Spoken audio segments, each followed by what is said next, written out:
Thanks, Greg. So, oh yeah, we're on the title slide. So I'm really short, but I'm going to go like this. Could be the worst room. But anyhow, I think we're very proud that we have upped the age quotient in this at awe quite a bit just by who we are. And I just can't stress this enough. First, couple of things. Elderverse. Who loves this name? That's the brainchild of Ted Werth, who you'll be hearing from. I think it's just a fabulous word, and I hope you all use it wherever you go and give him credit. The second thing I wanted to say is Rick Robinson, who you'll hear from first, when we were having our prep calls, talked to me about Vinton Cerf. Everybody remember Vinton Cerf, called the father of the internet?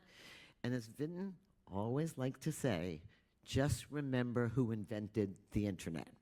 So the point of this today, and I gave it a tagline in my head, and that is, as your physical world shrinks, and it will.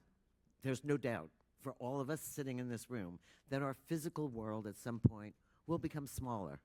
It did during the pandemic. It will because of age. The virtual world and immersive worlds are ready to expand those boundaries, and I really believe that. So I'm Robin Raskin. I run the Virtual Events Group.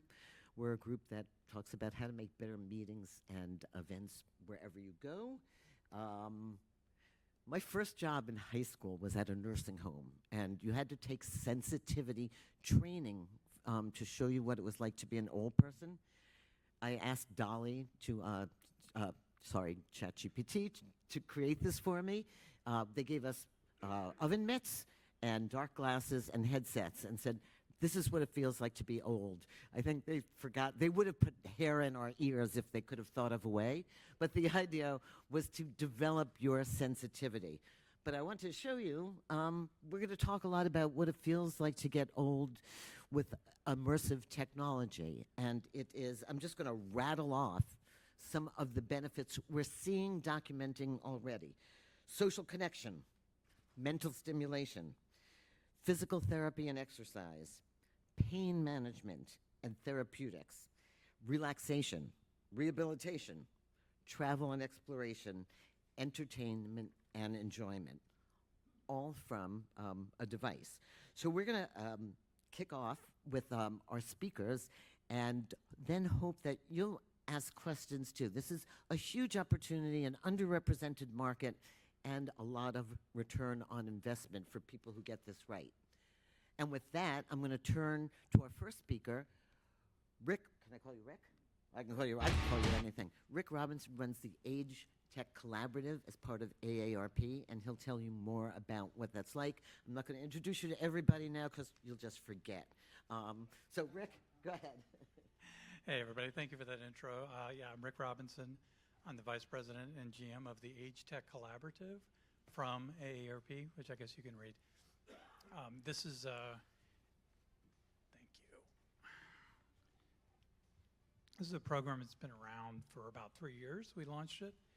And the goal for the Age Tech Collaborative, there we go, is to find some of the best leading edge startups all across the world who are developing solutions at the intersection of aging and technology. We run them through a pitch competition. We invite some of them into our accelerator. We invest in a lot of them, and we graduate them into the Age Tech Collaborative community, where we are also bringing together large enterprises, big investors, test bed organizations, all into a community with the goal of kind of acting as a flywheel for these solutions, including VR, XR, AR solutions for this market. And why this market? You see some numbers up there. I won't go through all of them. I can't see them from there anyway. But essentially, the 50-plus market is growing incredibly fast and will be for quite some time. And that equals a lot of money. And one thing I'll call out, you can see there are $28 trillion and an $8.3 trillion. In the US alone last year, this whole space, 50 plus, was valued at $8.3 trillion. And like I said, that's only getting bigger faster. You can see some of the other stats there. I won't call them out. But here's a little quiz for you.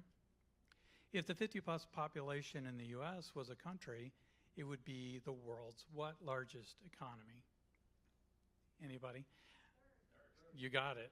The third largest economy. And again, I spend a lot of my time talking with companies, particularly investors in the Valley and other places around the country and around the world, explaining that this is a huge opportunity that is being overlooked by so many. And I think we've made some headway in the last couple of years, because now we're finding a lot of large enterprises and investors coming to us saying, wait a minute, tell me about this market again. And it's much less likely to be dismissed than it was in the past. So we're very pleased with that. Every day, 11,000 people turn 65, and that in the U.S. And that, again, is increasing. So the market is just getting bigger. People are living longer. And these folks are not looking to kind of retire and chill out.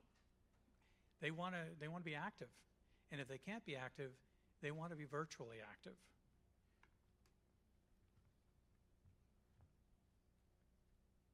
I really like this slide. If you look at those two lines, that red circle indicates in less than 10 years, there's going to be more people over 65 than people under 18. So you ask yourself, marketers and advertisers, where are they targeting today? Where do they traditionally target their spend? It's at the younger set. It's people under 18 to 25. And that just doesn't make sense anymore in many ways. And it's only going to be more pronounced, as you can see there. Some other stats, I won't go through all of them, but the 50-plus audience today is at parity with the 18 to 49-year-old set in terms of usage of devices, meaning they have as many smartphones as that age group. So the idea that a lot of people have that this sector is kind of like out of touch, it's not savvy, it's just not true. Then you can see here, this is what I just spoke to, kind of addresses this based on the facts. You can see they're at parity with people who are 18 to 49.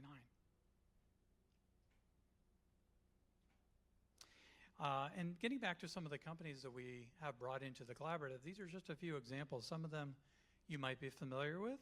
Rendeavor you probably heard of. XR Health is doing incredible work as well in XR VR.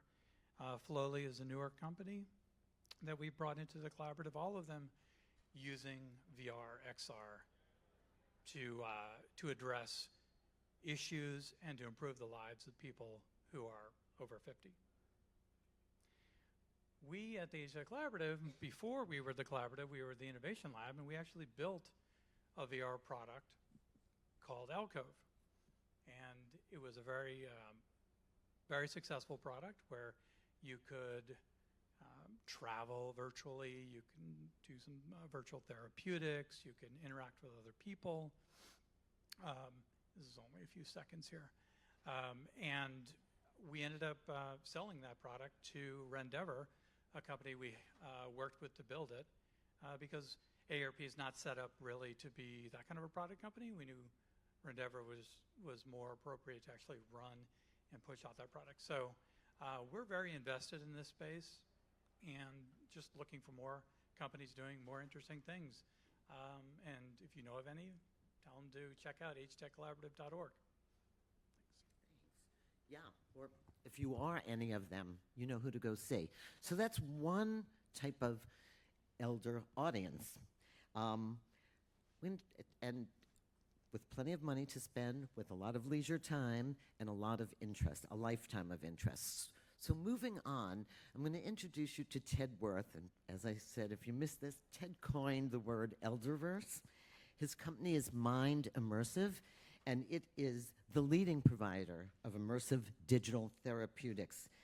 That's technology giving senior populations a whole new window into the world. So, Ted? Thank you very much. Thanks for the intro.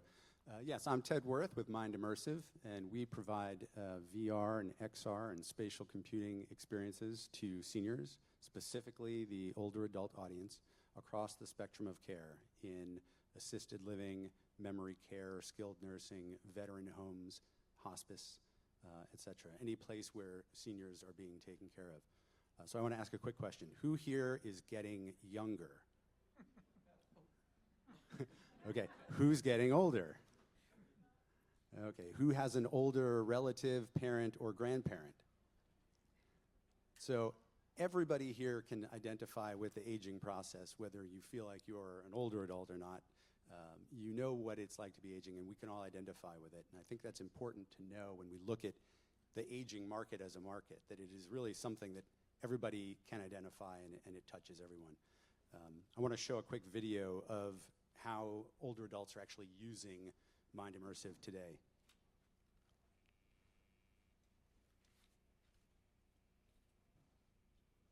And it seems to have skipped the video. Go back and click on it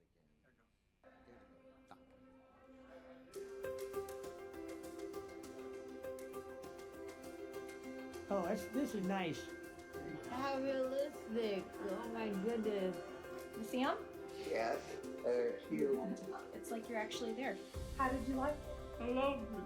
Virtual reality headsets may seem like devices for the youngest among us, but Stanford University researchers found they have benefits for older adults as well. 17 senior communities around the country participated in the Stanford University study.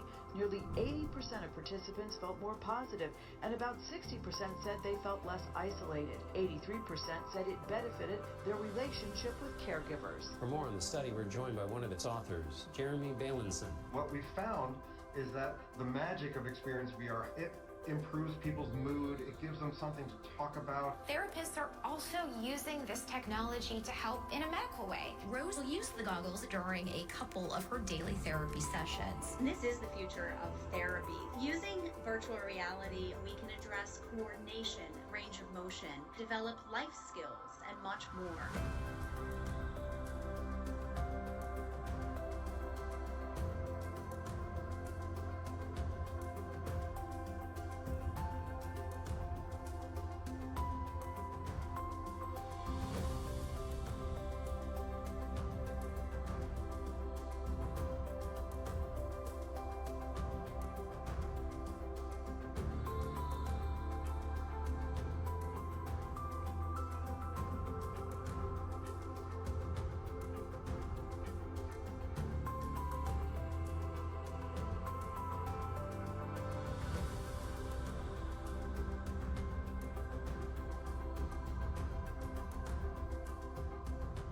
Now you're gonna make me cry if you don't quit. I'm trying not to quit.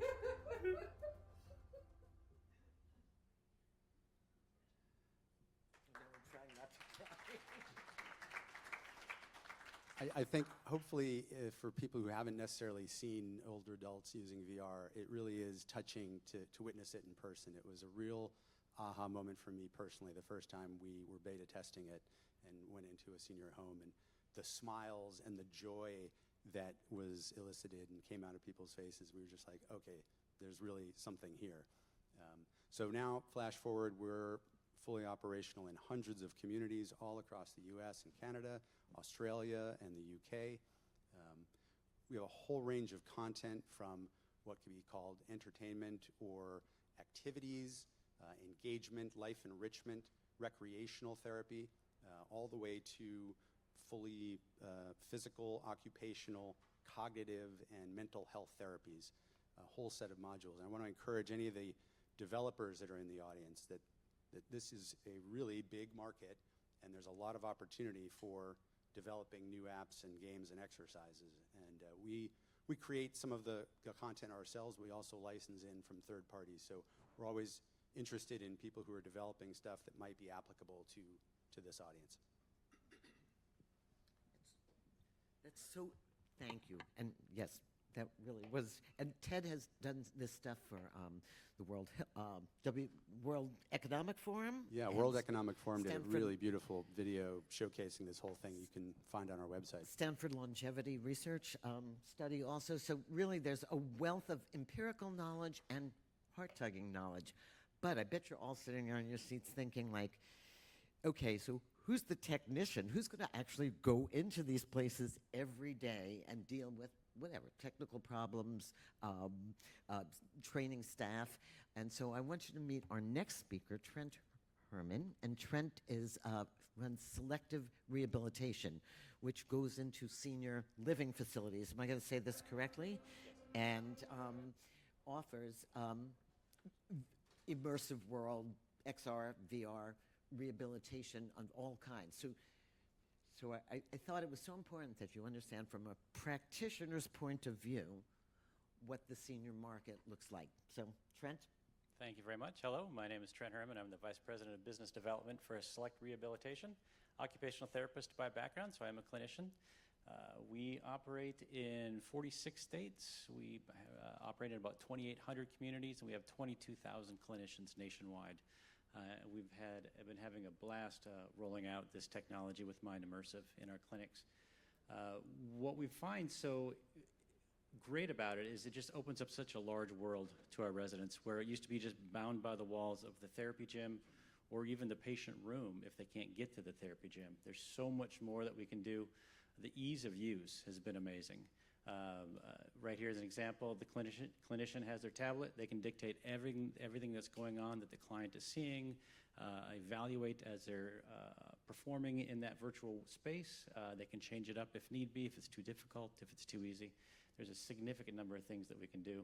It was the first I saw the video. I saw a lot of my colleagues in that video, so that was exciting to watch. So I'm going to roll through just some examples of some modules of how we use this in therapy. This is actually one that's pretty cool. You saw in the video a gentleman just catching butterflies with a net.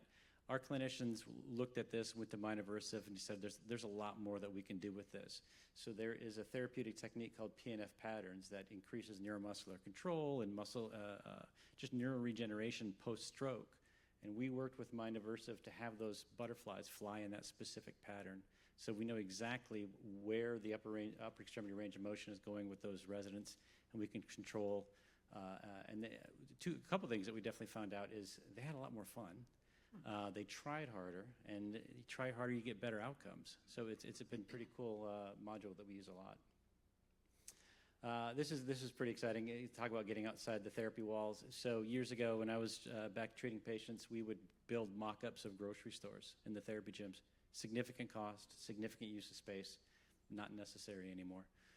So this is an example. So we use this in a number of different ways. From a cognitive standpoint, obviously, can they follow the grocery list? Can they identify the items? Are they safe to be able to leave and go home? Can they get the items to the checkout counter, get the right price for it? But we also use it just from a distraction activity. Therapy in it itself sometimes can be painful. So if we're doing standing tolerance, dynamic balance activities, things that post total hip, things that might hurt, or the perception of pain in the future, we can put them in this virtual world and they forget about that. And again, they're having more fun, they try harder, and they work harder at it. Example of the therapy kitchen, you be an occupational therapist. If you can't get them down to the therapy kitchen, you bring the therapy kitchen to them. This is an example of sequencing. Do they have the ability to get in the cupboard, find the cup, make the coffee? Can they actually have the cognitive abilities to do that in the virtual world? It'll give you a really good idea if they can actually do that in the real world. We've also taken that space for senior safety. You know, the biggest thing we evaluate is can they go home safely? We can actually make unsafe settings in the virtual world, so they don't have to. We don't have to see if they can actually do that in the real world. So examples here is a shirt on the stove, a knife on the countertop, the stove left on. We can, if they can actually identify those things. A lot of cognition. Speech therapy does a lot of cognitive retraining, and there are a huge amount of modules within the system. What I like about it is, like I said before, is they can actually change this as they're going through the treatment process. If this gets a little bit too difficult, we can make it a little bit easier. Can they sequence? Can they follow steps? It's just basic cognitive retraining. This is probably my favorite one. because it's extremely simple and it's extremely impactful. So there's been a huge push in healthcare lately to decrease readmission rates to the hospitals after the post-discharge of hospital. One of the biggest reasons for readmission rate is misuse of medications. So we created this, worked with Mind Immersive to create this virtual pill box. So as an occupational therapist, I would sit down with my patient. Can they identify their medications? Can they actually set up their pill box? Are they going to be able to safe and be able to do this on their own when they get home? And if not, then we have to set them up with some help. So these are just a couple of examples of just how we use these modules within the in the virtual world. It's in the therapy gym. It's pretty exciting.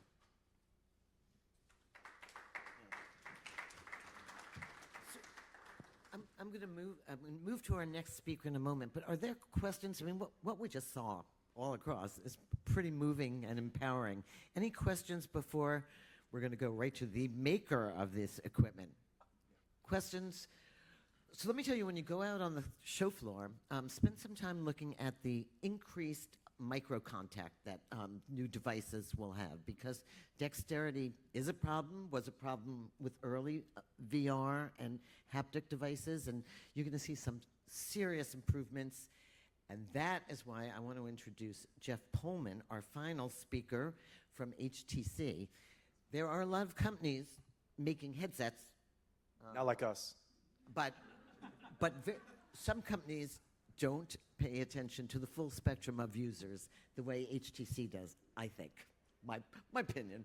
So, and so I want you to hear from Jeff about what they're doing in this space and really across the space to make immersive devices more inclusive.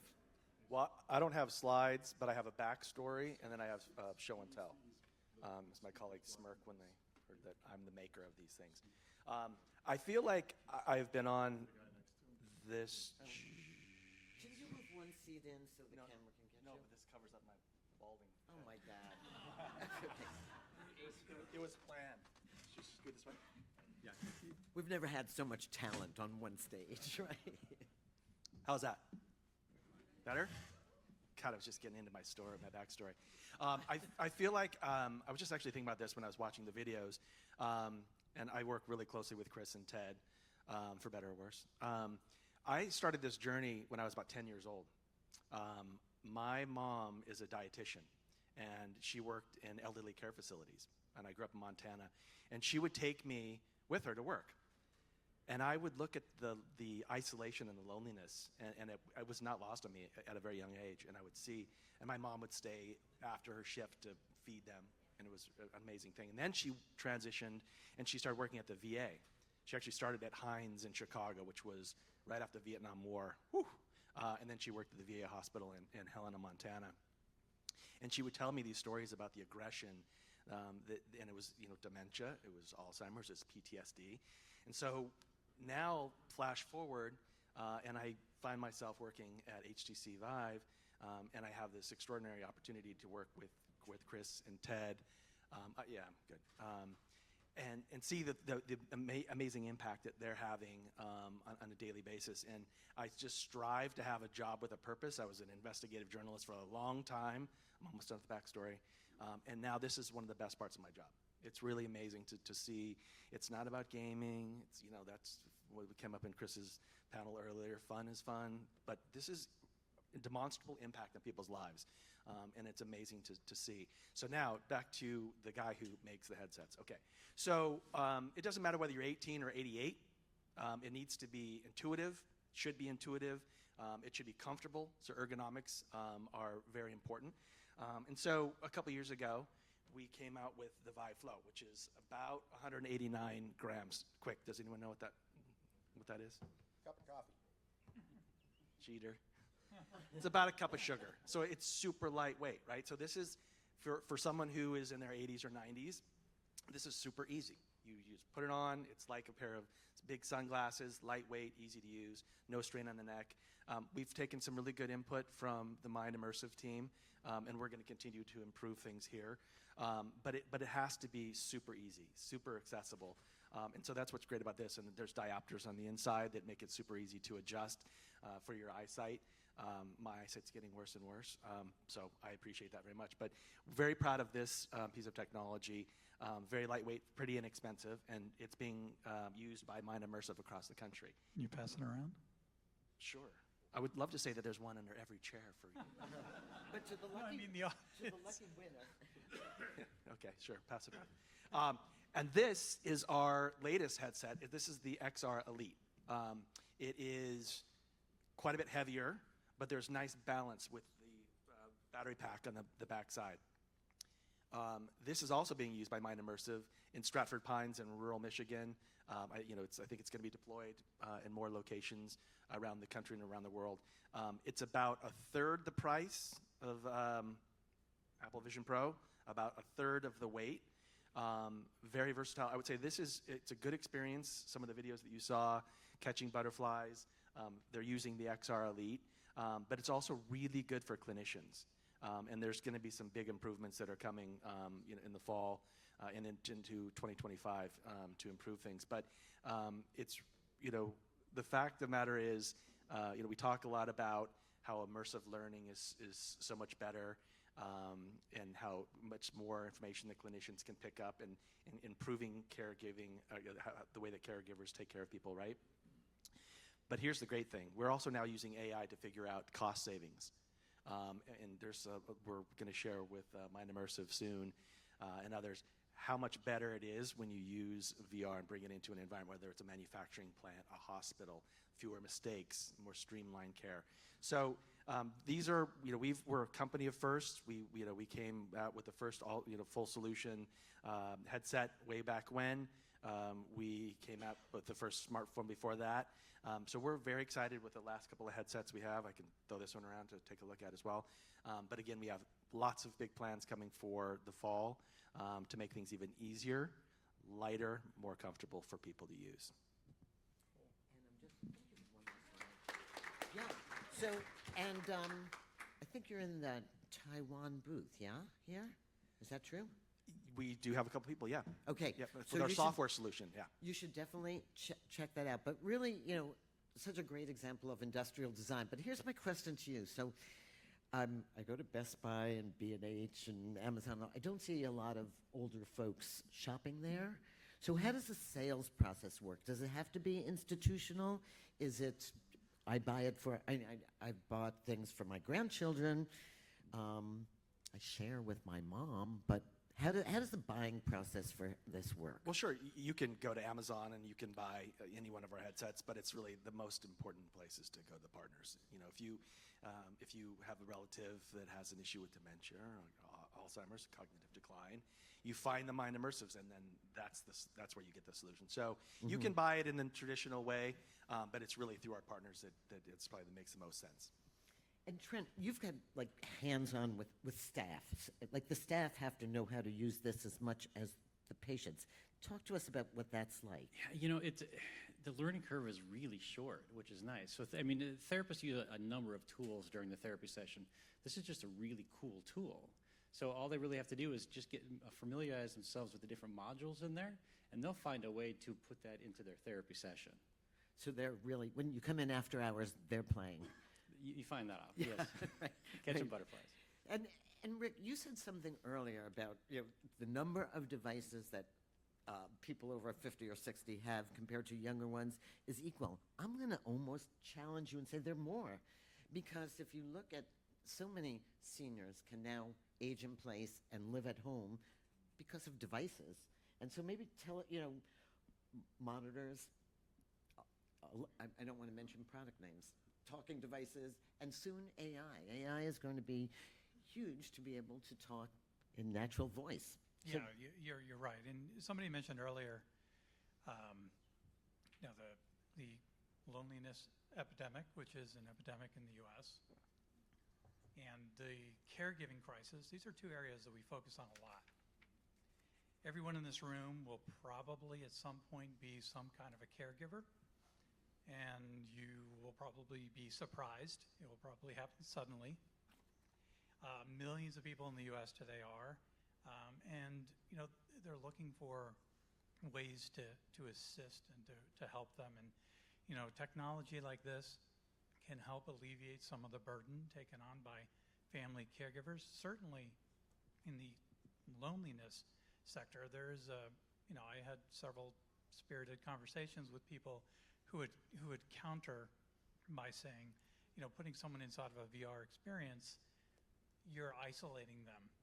The reality is they're able to interact with other people in the environment, particularly in the product that we had built, in a way they weren't able to otherwise.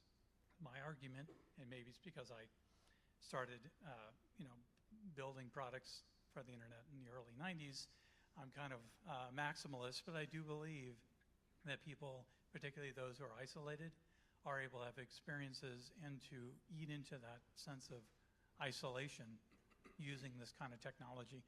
And looking forward, embodied robotics that are coupled with artificial intelligence and with this kind of technology together, I think we're going to have a huge impact on both the caregiving crisis and the loneliness epidemic. Can I say one thing? So I have my own focus group. It's my 82-year-old mother and my 90-year-old father-in-law. And I was just texting them yesterday because I wanted a little bit of fodder for today. And I was asking them about sort of barriers to entry. How do they embrace technology? I know that they do, but I want them to put it into words. It really breaks down those barriers for isolation. I mean, if they can communicate with the outside world, and they don't spend a lot of time in VR, but they have tried it and they like it very much. It's just a total misconception that aging population, the elderly population, is disconnected from technology. It's just ridiculous. Oh, I agree. And it is their lifeline, and their lifeline to their family, who's often busy but still there. I mean, I know my mother's 94, and it's WhatsApp every day, all the time. And like the woman is a genius at WhatsApp. But so, Ted, we talked just a few minutes before about what's it going to look like. We would love our healthcare plans to pay for our VR goggles as a prescriptive. Happening anytime soon? Yeah, absolutely. This is definitely coming down the road. There's a whole world of digital therapeutics and a huge opportunity in the world of digital therapeutics. And that's using apps, content, games, VR, AR, XR as an alternative intervention rather than pills. The senior care industry in particular really wants to cut down on the overuse and abuse of opioids and antipsychotics and antidepressants. And if you can provide a digital therapeutic that can help with the conditions rather than the pills, it's going to be widely embraced. But the FDA is now increasingly approving these sorts of digital therapeutics so that doctors could actually prescribe them and that insurance companies can actually pay for them. Mind was the first VR product to be approved as a supplemental benefit in a Medicare Advantage plan, which was a huge step for us. Right now, there's a whole series of what's called CPT codes that are tracking the use of VR as a therapeutic and collecting data on it to prove that it's actually beneficial. And within another, 6 to 12 months possibly, they'll hopefully bump that up to an actual reimbursable code. And once that happens, it's going to be fantastic because then the therapist can get reimbursed and paid for using VR as a therapy. It's pretty amazing. Any questions from out there? Okay, I see a hand up. I guess, Greg, do we just yell or you have a question, Mike? Or?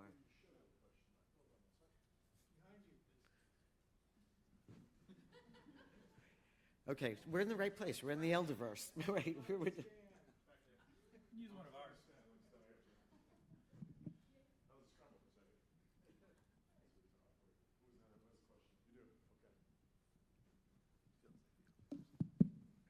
Thank you. So very interesting panel. Thanks, all of you. This is really a question for Richard Robinson. Could you talk a little bit more about the Age Tech Collaborative? Is it and how does it function as an incubator, or could you be more specific? Sure. The Age Tech Collaborative. Thanks for the question. It's really kind of two things. We source startup companies from around the world by running pitch competitions. We invite some of those companies into our accelerator program, Incubator Accelerator. Those who graduate get to come into the Age Tech Collaborative community, and that's where we also are bringing in large enterprises and test beds and VCs to this centralized community where they can all help one another. So that's the goal. And we've got about almost 500 in there now. Yeah. Questions for Richard, just because I think this is the only representation of the AARP at the conference. So this entire conversation has been about mental and physical decline. But you have the other piece, which is keeping people integrated into society as they age. And we're in the middle of this representation age where everybody wants to be visible, because if you're invisible, you don't exist. So what is the AARP doing in terms of talking to the major companies, the Zooms, the I don't know, mind shares, whatever, to encourage them to recognize this market so that we remain connected as we age as opposed to fade away? That's a great question. AARP for well over 60 years has been kind of advocating on the Hill, has been working with large organizations to try to educate. What we're doing in the Age Tech Collaborative, which has been around about 3 years now, we're much more aggressive. So we're going after directly on a day-to-day basis, meeting with VCs who otherwise wouldn't think about this space, meeting with enterprises, the Walmarts, IBM, Microsoft, Google, meeting with companies who want to be a test bed where they can allow us to try our startups' products with their customers, getting them involved in this space. And it's kind of blocking and tackling. Like I said, a lot of times we're met with, why should I be so interested in this market? To getting them kind of persuaded that this is a really important space where, quite frankly, they're leaving money on the table, many of them, those who are for-profit enterprises.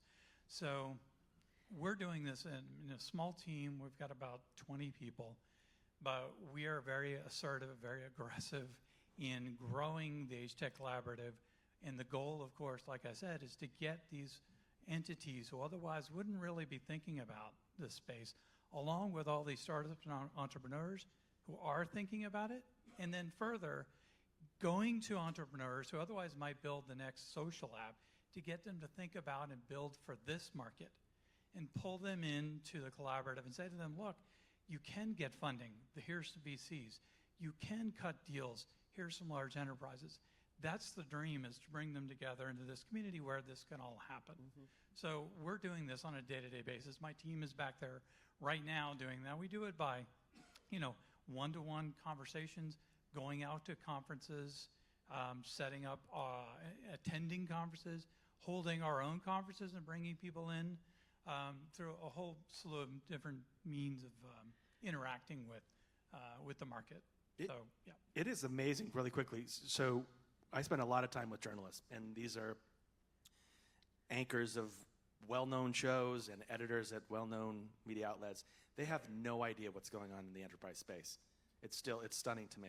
So that's like, I'm constantly chatting with people on my team about, like, let's find new editors, let's find new ways to proselytize what's going on. We had an event in DC, Demo on the Hill. These are smart young staffers, maybe one or two of them kind of understood the enterprise space. Most of them thought it's all about gaming. So we have to make sure that we all work together to make sure that people understand it's that impact. And that's something that we're working on a daily basis as well. But it's frustrating that people just still don't know. And I can give you some resources also for what AARP used to call active seniors. I can tell you a funny AARP story. I used to work with CES, and I had a senior conference. And AARP did not want to sponsor it because it was about old people. And this goes way back, and I'll say it. And I said, believe me, we're all going to get old. We have to, face it. So that the active senior, but actually AARP does a fabulous job on, outside of Rick's organization, of just offering seniors with active lifestyle lots of resources. They're bloggers, they're TikTokers, there's dating services. There is so much that we need to make more noise about. I hate to sound like a suffragette, but yeah. I saw another hand. Hi, this is a question for Jeff Pohlman. The HTC flow is just amazing, and I'm just wondering, is it a tethered device? I mean, how is it so lightweight that you're able to run sophisticated programs with it? We can go. There's a couple guys in the room that are going to be much better equipped to talk about that, and maybe we can get together with Chris and Ted to talk about how their program works. But it's lightweight because there isn't a lot of memory in the flow, if any at all. So there's some compromises there that we had to make to keep it lightweight. But the next iteration is going to be even better. But we'll chat afterwards. Yeah, and I can say that the way that we use it is it's not tethered to a computer. Certainly, you don't have to be next to a big PC. It lives on its own and works on its own. We just plug it into a little handheld battery that runs it, and that is super easy and lightweight and mobile. More questions? I've got one here, and I'll come back to you. I'm kind of wondering if there needs to be a gateway drug here, that in many ways that you're trying to sell a device to a community, and I think of ARP Senior Planet, which I love, and I'm in the demographic, yay. But also, you can go there and literally through Zoom, you can be traveling live with hundreds of other seniors who are literally in Tunisia or whatever live because they've gotten Zoom down, right? And there's whole programs on how people can use photography for seniors, another gateway drug. And another gateway is how you get to caregivers. Some of us have definitely been caregivers, and how are you managing it to get the word out to caregivers on this who may not necessarily be trying to get it covered by Medicare and may be wanting to help provide that bridge for the seniors we're working with? Well, I can say that one of our apps that I kind of consider to be the gateway app is called Mind Explorer, and this is one that we built that taps into Google Maps so that you can visit anywhere in the world and see it in panorama, and it is it's so enjoyable myself. Like, I actually use this, but it's great in senior care for what we call reminiscence therapy, taking somebody back to the place where they grew up, or the place where they went on their honeymoon, or some place they've never been but they've always wanted to go. And this is just a great way for seniors to have that first experience of, this is just so much fun. What we'll do sometimes is we'll cast it onto a screen in the activities room, and the first person is up there and everybody else is seeing it, and suddenly everyone's like, I want to go next, I want to go next. It is absolutely the gateway. I would also, and I'll kick it back to you in a second about the big announcement we made at CES, but I'm going to check your hipness here. Do you remember what Travis Scott did with Fortnite? Oh, yeah. How many tens of 30 million people? We're creating that kind of an environment where we can bring in a lot more people from around the world and catering to this aging population that we're talking about. And Jeff's referring to an event that we do have coming up and an announcement we'll be making to try to really get this out to more people, right? There's a whole set of lower income and underserved seniors who simply cannot afford technology and innovative products and services.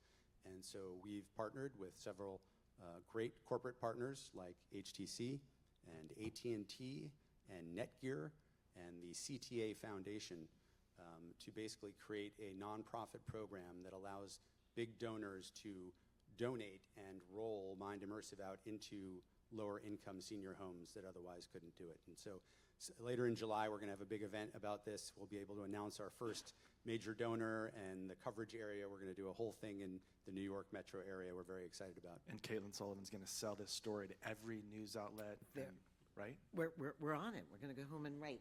I think we have 2 seconds. Any burning question? Okay. About thinking about the social metaverse and elders, because you talk about like the kind of co-op version of putting it up on a screen. What have you seen in it helping people who aren't necessarily needing it for these more medical therapeutic, but just able to be like, hey, my 14-year-old grandson got this Quest, now I'm in it, and wow, I'm being able to meet people. Have you guys been doing research on that? Yeah, absolutely. We've got a whole series of things that'll be coming out soon that are really social for different users located all around the world to be able to be in the same virtual space interacting. One of them using the HTC Viveverse, and basically getting seniors together to share their common interests. So I grew up in New Jersey. I'm a New York Mets fan. If I'm living in LA, I might not have a lot of Mets fans in my senior home, but through the Elderverse, I can be in a room, I could be at Citi Field hanging out with hundreds of other seniors who are Mets fans, and we can hang out, we can chat, and we can share that interest.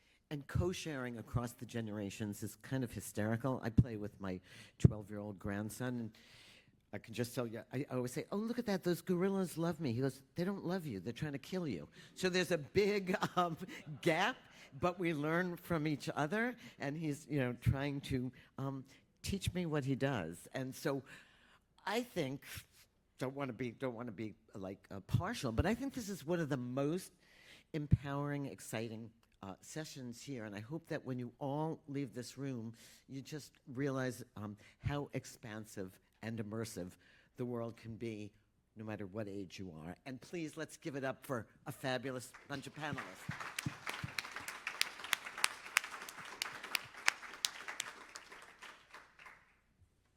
And we crowded so many on one stage.